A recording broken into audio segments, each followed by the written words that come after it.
আউযুবিল্লাহি মিনাশ শাইতানির রাজিম বিসমিল্লাহির রহমানির রহিম নুনাজ্জিলুল কুরআনি মা হুয়া শিফা ওয়া রাহমাতুল লিল মুমিনিন।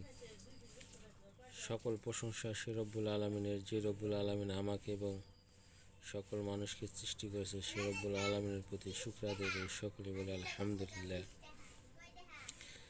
প্রিয় দর্শক ভাই ও বোনেরা, আজকে যে তদবিরটি নিয়ে হাজির হয়েছি, এই তদবিরটি হলো জিনকে হাজির করা। এখানে দেখতেছেন জিন হাজির করার যে মন্ত্র, আসমানে সুলেমান, চণ্ডাল কুণ্ডাল, জিন আকফান, আমার বসে আয়,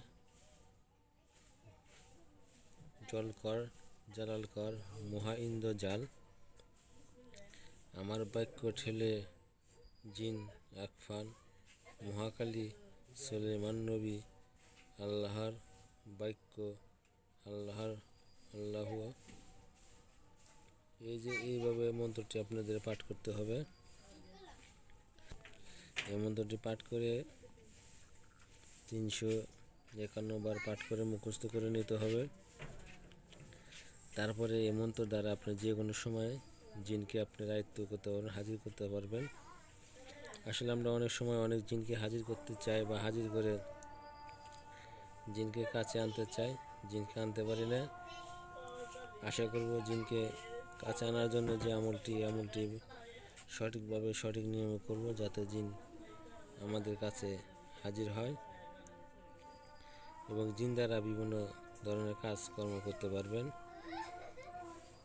আমি যেভাবে বললাম, এই মন্ত্রটি যদি সঠিকভাবে পাঠ করতে পারেন, তাহলে অবশ্যই আমলের মাধ্যমে জিনকে হাজির করে সেই জিন দ্বারা যে কোনো রুগীকে দেখতে পারবেন।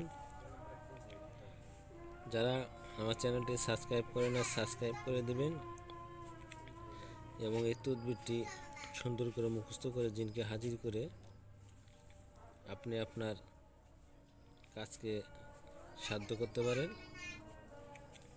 আসলে আমরা অনেক সময় অনেক কিছু করে থাকি বা হয় না, তাই বলবো জিন হাজির করার জন্য যে তদবিরটি আপনাকে হাজির করতে হলে এই মন্ত্রটি পাঠ করতে হবে এবং এই মন্ত্র দ্বারাই আপনাকে জিন হাজির করতে হবে।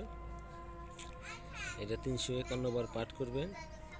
তারপরে মুখস্থ হওয়ার পরে যে কোনো জিনি রুগীর উপরে গিয়ে মন্ত্রটি 3 বার পাঠ করে ফু দিলে সেই রুগীর শরীরে জিন হাজির হবে। অবশ্যই আশা করি কথাগুলো বুঝতে পারছেন। সকলেই এই মোতাবেক কাজটি করার চেষ্টা করুন। আসসালামু আলাইকুম।